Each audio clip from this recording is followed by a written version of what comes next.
Every year, 11 million children under the age of 5 die from preventable causes.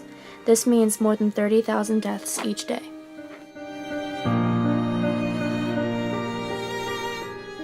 Many people living in poor countries fall ill and live short lives due to the lack of nutrition and resources like medicine.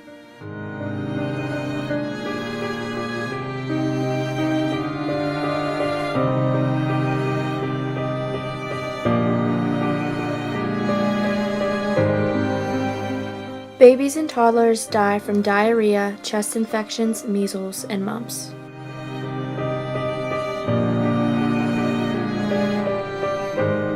If everyone were able to drink clean water, 80% of sicknesses in the world would be avoided. Yet nearly 1 billion people do not live within easy reach of clean water.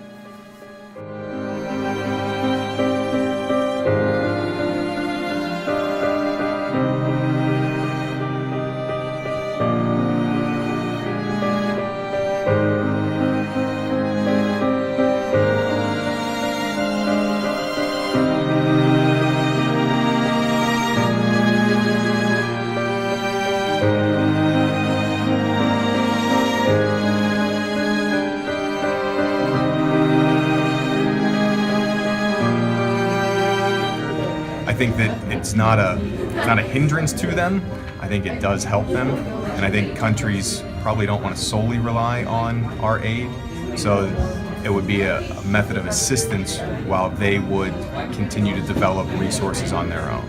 So I see it more as providing a brief period of assistance rather than reliable aid for the indefinite future.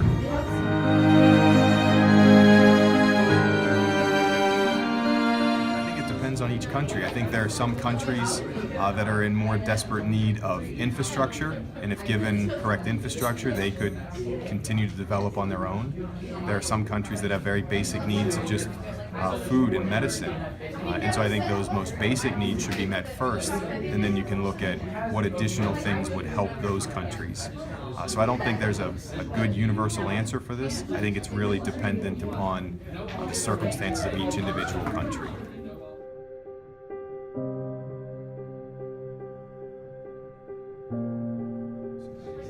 Potentially, and I think we could probably put strings on it and have greater oversight of the money, but then the money spent on the oversight is also money that could be spent for greater development. So I think you need to weigh out the advantages versus the disadvantages of where that oversight, those resources are devoted, and how much money is actually being watched as compared to what is being devoted to a cause.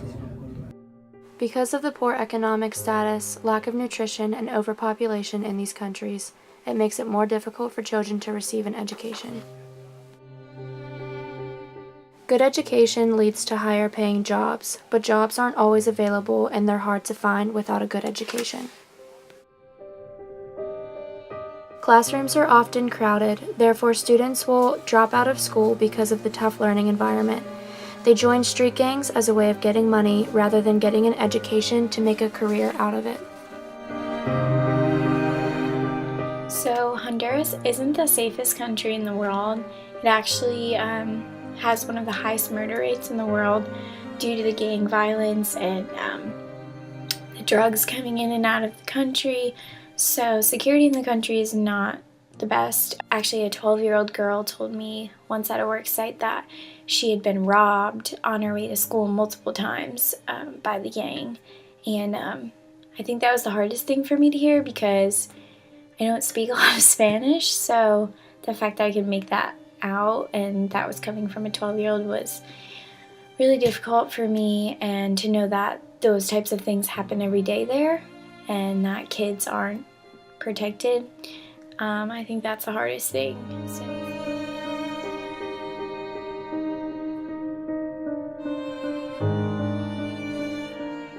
More social media and communication increases awareness of global issues and puts pressure on the government to solve issues.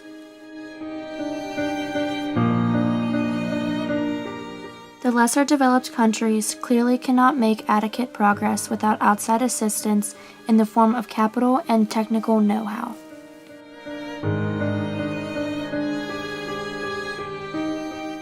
Public and private donors can help donate money and assist to the poorer country.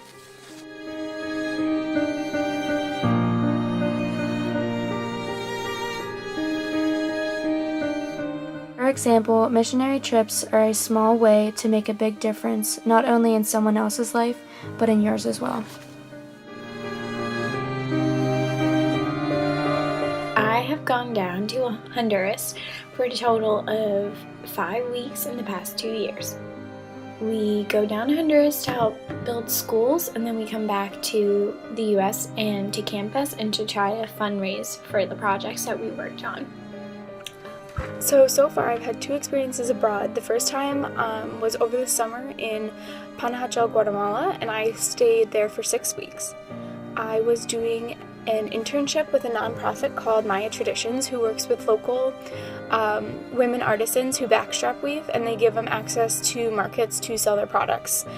This is really important because it preserves the traditional Mayan culture, but it also gives these women an outlet where they can provide for their families, but also be at home with the children. We had a lot of fun. One of my host families had 2 younger girls, and they really got a kick out of trying to listen to me speak, and instead of saying I want water, I would say like I want flowers, and they thought it was hysterical. So I think that I appreciated the hospitality that they gave to me and the other girls the most.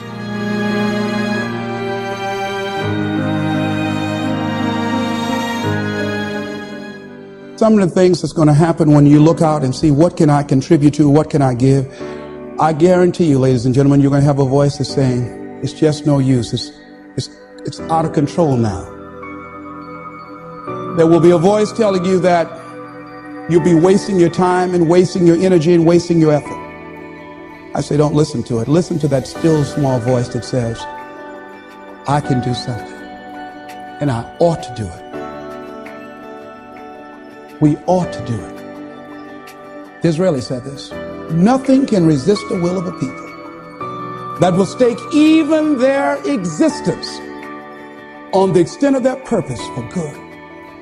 I strongly believe that as we begin to look toward the future, and that as each day we get up in the morning, and be it that you're going to give to make the environment safer for everybody on the planet, be it that you're going to do things to help the sick or the physically disabled or recovering crack cocaine addicts, be it that you want to help and contribute to youth or do something for the homeless, whatever you want to do, if you get up in the morning out of a sense of ordinance and decide that I am an opening for the universe, that life can work through and use me as a channel and as an instrument for change.